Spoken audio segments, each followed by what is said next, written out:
이걸 과장하고 있다.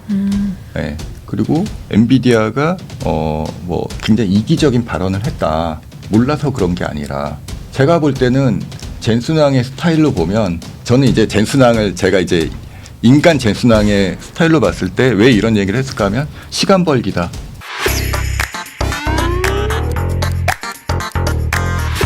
또 최근에 또 젠슨왕이 양자에 대해서 저격을 하기도 했었잖아요.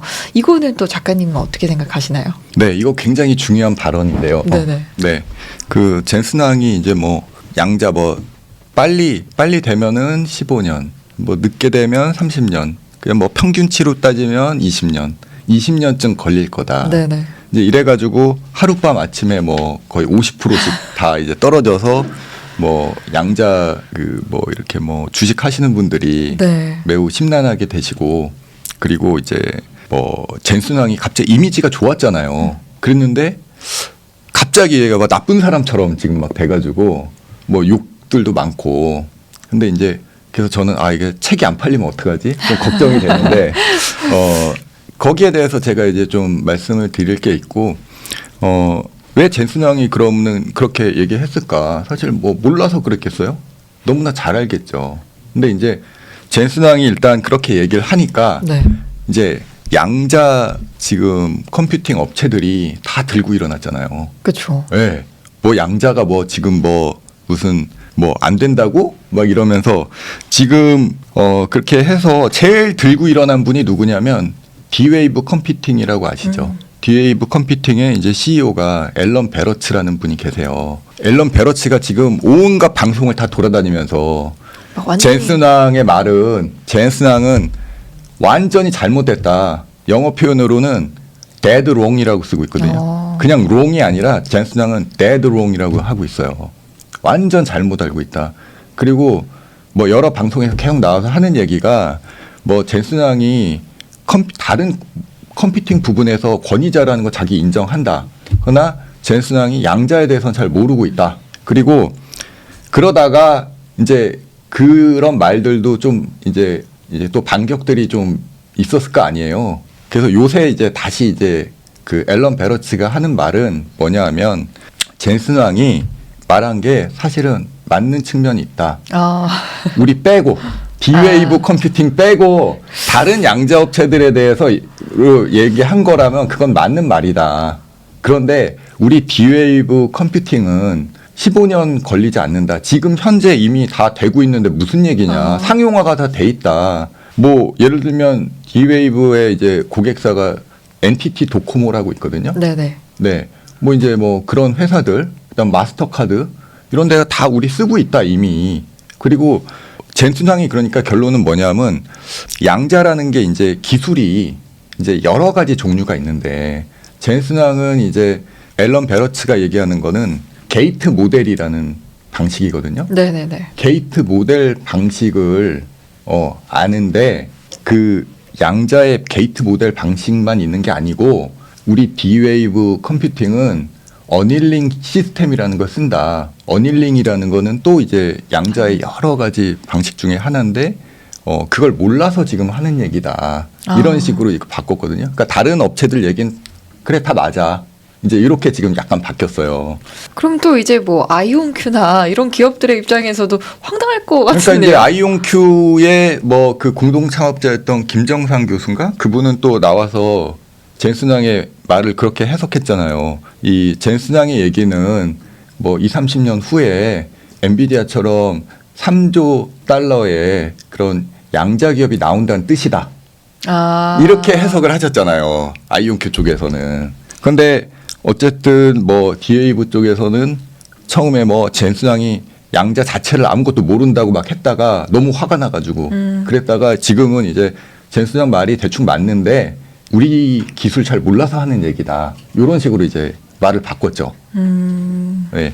그리고 제가 이제 뭐 양자에 대해서 어떻게 바라봐야 되냐 하면 양자가 사실 새로운 기술이 아니잖아요. 그러니까 양자라는 게 사실 되게 오래된 기술이거든요. 네네. 그러니까 양자라는 게 이제 뭐 지금 고전 이제 뭐 컴퓨팅에서는 이제 그 비트라는 단위를 쓰잖아요. 그리고 이제 비트는 0 아니면 1을 이제 채택하게 돼 있는데 양자는 뭐 0과 1을 동시에 사용할 수도 있고 0과 1을 혼합할 수도 있고 뭐 그러니까 이제 그런 고정 컴퓨팅 방식은 어떤 솔루션을 하나씩 순차적으로 가져가야 되는데 근데 양자는 그 순차적이 아니라 멀티로 그 솔루션이 가능하다는 이론이잖아요. 이 이론이 나온 게 이렇게 미국의 유명한 물리학자죠. 리차드 파인만 교수가 1965년에 이제 양자 이론을 또 발표를 해서 그걸로 노벨 물리학상을 받았거든요. 그러니까 지금 이 양자 이론이라는 게 1960년대에 나온 이론이고 그때 이제 이 양자 이론을 주도했던 분들이 아주 세계적인 그 석학들인데 뭐 리차드 파인만이나 아니면 데이비드 도이치 이런 분들이거든요. 예, 그러니까 이제 이것이 지금 나온 시점은 이 양자로 정보 처리를 할 수 있다. 이런 게 이제 나온 거는 이미 1960년대고 이게 이제 기술이 실현이 안 돼서 지금까지 이제 이론으로만 남아있던 건데 이제 이것들을 기업들이 이제 그 컴퓨팅 기술을 활용을 해가지고 이제 점점 현실화하고 있잖아요. 그러면은 그 결국은 양자라는 게 여러 가지 이제 방식들로 이제 기업들이 접근을 하고 있고 이제 갈 수밖에 없는 기술이라는 거죠. 그러면 뭐 이건 저의 얘기가 아니라 젠슨왕의 발언 이후에 젠슨왕의 발언에 대해서 다른 사람들이 이 평을 했던 건 이게 엔비디아가 이거 과장하고 있다. 네. 그리고 엔비디아가 뭐 굉장히 이기적인 발언을 했다. 몰라서 그런 게 아니라 제가 볼 때는 젠슨왕의 스타일로 보면 저는 이제 젠슨왕을 제가 이제 인간 젠슨왕의 스타일로 봤을 때 왜 이런 얘기를 했을까 하면 시간 벌기다. 엔비디아는 이미 양자 쪽에 많은 투자를 해왔어요. 엔비디아의 가장 이제 뭐 우리가 제일 잘 알고 있는 그 플랫폼이 이제 큐다가 있잖아요. 네. 그래서 이제 GPU가 이제 큐다 플랫폼하고 연결이 돼 있는데 지금 엔비디아가 큐다라는 거를 큐다 퀀텀을 이제 발표를 했잖아요. 그래서 이제 엔비디아는 양자도 플랫폼으로 간다는 거예요. 똑같이. 저기 로봇 플랫폼, 네, 코스모스처럼 퀀텀 쪽도 양자를 이제 그 개발하는 업체들은 많은데 그 업체들이 이제 시뮬레이션을 많이 해야 되잖아요. 왜냐하면 오류가 많은 게 양자니까 그 오류를 수정하고 하려면 수많은 시뮬레이션들이 필요한데 그것도 큐에서 해 이런 얘기예요. 또 광고를 한 거예요. 젠슨왕은 사실은 그리고 또 하지만은 이제 젠슨왕도 이제 양자가 만약에 이제 상용화가 되면 양자 칩이 나오면 이제 기존의 GPU 칩들이 그쵸. 이제 타격을 받을 거 아니에요. 그러니까 젠슨왕도 그 이 양자가 이제 상용화되는 부분에 대해서 얼마나 많은 고민을 해왔겠어요. 부정적으로 보고 있을까요? 아니죠. 젠슨왕이 그냥 그거 앉아서 보고 있을 사람이 아니잖아요. 젠슨왕은 이미 항상 망한다고 생각하니까 일단 솔루션을 누구보다도 먼저 찾아서 준비하는 사람이에요. 그래서 젠슨왕이 지금 양자 쪽에서 찾은 솔루션은 이제 두 가지인데 한 가지는 아까 말씀드린 이제 큐 이제 양자 플랫폼을 이미 갖고 있고요. 세계 최고의 양자 플랫폼이 지금 엔비디아에 있는 거고요. 그래서 엔비디아는 이제 하이브리드 양자를 추진하고 있죠. 그래서 다른 업체들은 이제 순수하게 양자 쪽으로 이제 접근을 하고 있다면 엔비디아는 지금 기존의 컴퓨팅 이제 클래시컬 컴퓨팅이라고 하는데 그 클래시컬 컴퓨팅과 퀀텀 컴퓨팅을 합쳐서 이제 하이브리드 퀀텀으로 가고 있거든요. 그래서 이게 왜 중요하냐면 사실 지금 양자도 오류가 너무 많아서 그게 문제가 되고 있거든요. 네네. 그러니까 젠슨왕이 얘기한 게 틀린 건 아니에요. 그 오류가 많은 걸 어떻게 그 상용화를 하겠어요. 근데 이제 그거 잡으려면 한참 시간이 걸리니까 그러니까 이제 그 얘기를 한 거고 엔비디아는 이제 그냥 지금 기존 컴퓨팅 분야에서 클래시컬 컴퓨팅 부분에서 1등을 하고 있잖아요. 그리고 여기에 이제 양자도 이제 추진을 하는데 이 클래식 컴퓨터로 양자의 오류를 줄이거나 보완하겠다는 거죠.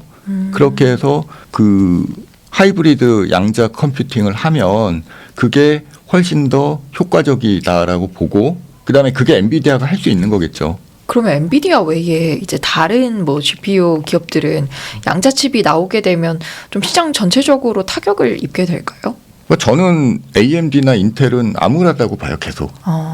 과연 그러니까 GPU 부분에서도 그렇게 잘 준비가 안 돼 있는 것 같은데 다음 넥스트는 네, 없다. 넥스트는 그러면은 따라갈 수 있느냐. 제가 일단 네. 엔비디아하고 이제 AMD나 인텔의 격차를 좀 말씀을 드리자면 네네. 지금 엔비디아의 지금 차세대 칩이 이제 블랙웰이잖아요. 근데 이제 엔비디아가 이제 블랙웰 GB200을 개발하는데 들인 비용이 네. 20억 달러거든요. 그러니까 우리나라 돈으로 지금 거의 한 30조 가까이 된다는 거죠. 그 지금 차세대 칩을 개발하는데 30조 원을 투자를 했다는 거죠. 그러면은 이런 그 어마어마한 투자를 계속 해나가고 있는데 그 루비네 그 다음 버전 루비네는 또 얼마를 하고 있겠어요. 그럼 다른 기업들이 따라가기가. 따라가기는 점점 어려워지는 거죠. 예를 들어서 그래서 이제 지금 인텔이 왜 어렵나는 엔비디아가 저렇게 개발 투자를 많이 하고 있는 것과 반비례하고 있는 거고요. 그 다음에 이제 AMD는 그러면 엔비디아하고 똑같은 경쟁을 하면 안 되니까 우리는 어떻게 살아남아야 되지? 하고 고민이 엄청나게 크겠죠. 제품 어떤 라인업이나 이런 것들도 엔비디아하고 직접 경쟁을 할 것인지 아니면 엔비디아하고 경쟁을 안 하는 틈새로 갈 것인지 그런 거에 대한 계속 고민은 있을 거라고 보거든요. 안녕하세요. 머니네버슬립 짐재 에디터입니다. 다가오는 2월 19일 머니네버슬립에서 ETF 투자자분들을 위한 머니네버슬립 ETF 아카데미를 준비했습니다. 2025년 ETF 투자 트렌드와 미국 고배당 ETF 투자 전략 그리고 ETF를 활용한 절세기자 투자법까지 단 3시간 만에 딱 선착순 60명만 모집하고 있는데요. 자세한 내용은 하단 고정 댓글을 확인해주세요.